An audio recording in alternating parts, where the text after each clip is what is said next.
Bom dia, amados irmãos. Vamos desfrutar de mais uma quinta-feira de nosso alimento diário que está preciosíssimo. Versículo do Oralê está em Atos 1:8 e diz: Mas recebereis poder ao descer sobre vós o Espírito Santo, e sereis minhas testemunhas tanto em Jerusalém como em toda a Judéia, Samaria e até os confins da terra. Ó Senhor Jesus, Senhor, muito obrigado, porque nós já recebemos esse poder, Senhor, que desceu sobre cada um de nós. Esse poder é o poder do Espírito Santo. Senhor Jesus, que nós possamos ser essas testemunhas fiéis, Senhor, até os confins da terra. Senhor Jesus, amém. Título da quinta-feira: O Espírito nos capacita a cumprir a missão.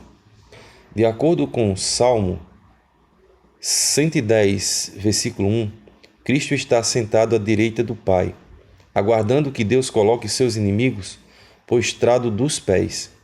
Mas quem executará esta obra? A Igreja. Contudo, a Igreja não tem condições de realizar por si mesma. Por isso, Deus enviou o Espírito. No grego, a palavra sopro é a mesma utilizada para Espírito. Jesus já havia morrido, ressuscitado e tornou-se o Espírito. Então, quando apareceu aos discípulos, soprou sobre eles o Espírito Santo. Eles receberam em primeira mão o Espírito dentro de si, mas esse não foi um privilégio apenas dos discípulos. Esse mesmo Espírito entrou em nós quando cremos em Jesus, enchendo-nos da vida e natureza de Deus. Quanta graça! Naquela ocasião, Jesus disse aos discípulos que toda autoridade lhe fora dada no céu e na terra. E nos versículos 19 e 20, ele ordenou: Ide, portanto, fazei discípulos de todas as nações, batizando-os em nome do Pai e do Filho e do Espírito Santo, ensinando-os a guardar todas as coisas que vos tenho ordenado. E eis que estou convosco todos os dias até a consumação do século. Esta é a missão da Igreja. Precisamos ter clareza de que estamos aqui para pregar o Evangelho do Reino. Nosso objetivo não é apenas salvar as pessoas do lago de fogo, mas levá-las a viver a vida da Igreja, onde serão ensinadas a guardar tudo o que o Senhor nos tem ordenado. Na passagem acima, Jesus fez a promessa de que estaria conosco todos os dias até a consumação dos séculos. Por outro lado, vimos no Salmo 110 que ele está à destra do Pai. Isso nos mostra que, essencialmente, Deus é um só. Ele é conosco enquanto cumprimos nossa missão. De nossa parte, o que precisamos é nos alinhar à sua vontade. Logo, busquemos ser aqueles que estão em harmonia com o propósito do Senhor. Assim, Ele nos usará para fazer a sua obra. Após comissionar os discípulos, Jesus foi assunto ao céu. Eles, todavia, não ficaram parados. Pelo contrário, partiram e pregaram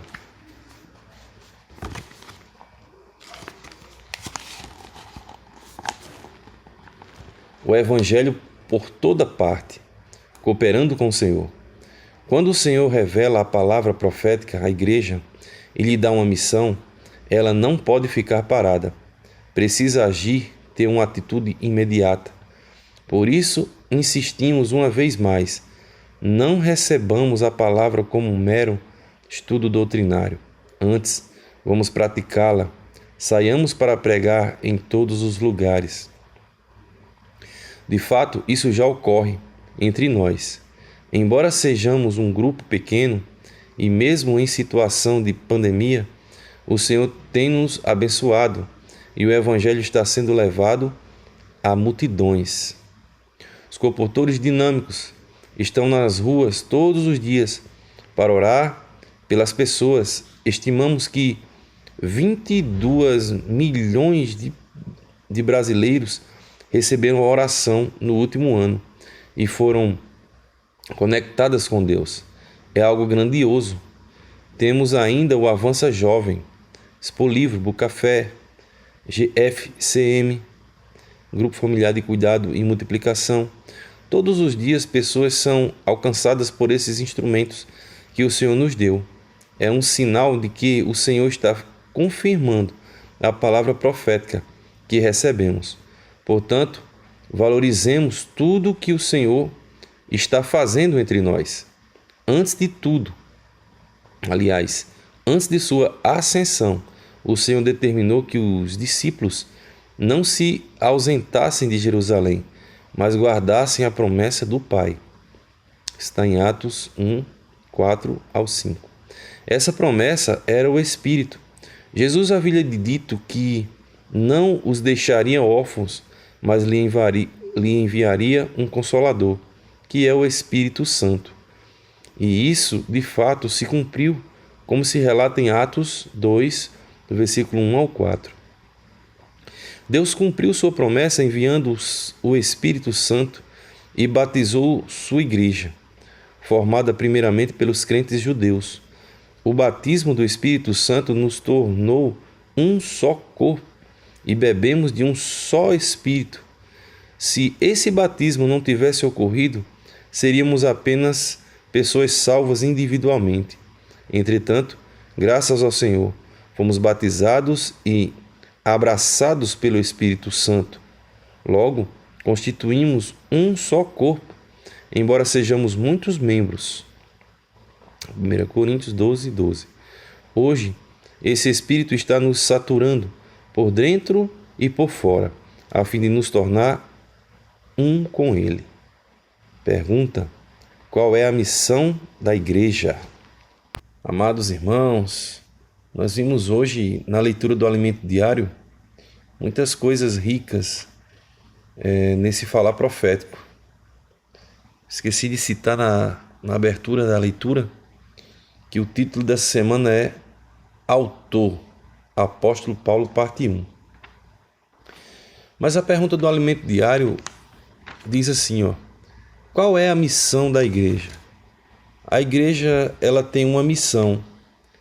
É uma missão santa, é uma missão designada pelo próprio Senhor. A gente viu no versículo de orar a lei, disse assim, mas recebereis poder ao descer sobre vós o Espírito Santo, e sereis minhas testemunhas, tanto em Jerusalém, quanto em toda a Judéia, Samaria e até os confins da terra. Primeiramente, a palavra diz que desceria poder dos céus, e esse poder viria do Espírito Santo. Então, quando a igreja recebeu dos céus o Espírito Santo, aí sim ela passou a ser testemunha do Senhor em Jerusalém, na Judéia, na Samaria e até os confins da terra. Então, como o livro de Atos, ele não tem um fim, você lê o livro de Atos, você vê que ele não tem um fim. Por quê? Porque quem continuou os escritos do livro de Atos foi a igreja ao longo dos anos. Ao longo dos anos, a igreja foi cumprindo isso e chegou na nossa era, chegou onde nós estamos hoje.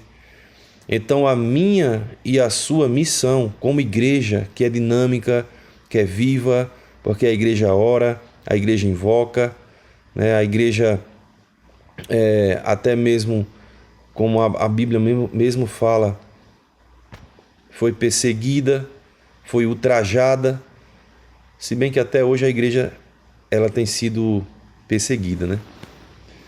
Senhor Jesus.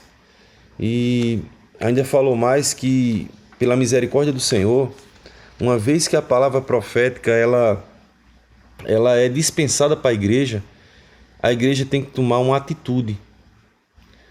Porque a palavra está sendo revelada para que a igreja ela tenha uma atitude de expansão. Aqui citou algumas ferramentas sobre Avança Jovem, sobre o Bucafé, sobre o grupo familiar de multiplicação, sobre o projeto Posso Orar por Você, Os irmãos fizeram uma estimativa que praticamente 22 milhões de brasileiros já receberam oração no último ano, e que uma vez que receberam essa oração, foram conectados a Deus. Irmãos, isso é uma maravilha, isso é uma riqueza. Ó Senhor Jesus, graças a Deus, porque a igreja ela recebeu uma promessa e ela só pôde sair depois que o Espírito, que é o outro Consolador, passou a fazer parte integrante da igreja. A gente viu lá no princípio da leitura que a palavra Espírito é o mesmo que sopro. Então Deus soprou, Jesus soprou o Espírito Santo para dentro de nós. Isso é maravilhoso, amados. Pois a igreja, o conteúdo da igreja é o próprio Espírito, todo inclusivo. Então a obra não é nossa, a obra é de Deus. Senhor Jesus, hoje esse Espírito está nos saturando por dentro e por fora, a fim de nos tornar como Ele. Amém, amados irmãos, que nós possamos ser obedientes à palavra profética e quando tivermos oportunidade, quando cessar essa pandemia, que nós possamos sair novamente, nós possamos armar nossa tenda de oração, nós possamos levar esse evangelho de vida para as pessoas, porque os primeiros que serão salvos nessa empreitada seremos todos nós. Boa quinta-feira, amados irmãos. Jesus é o Senhor.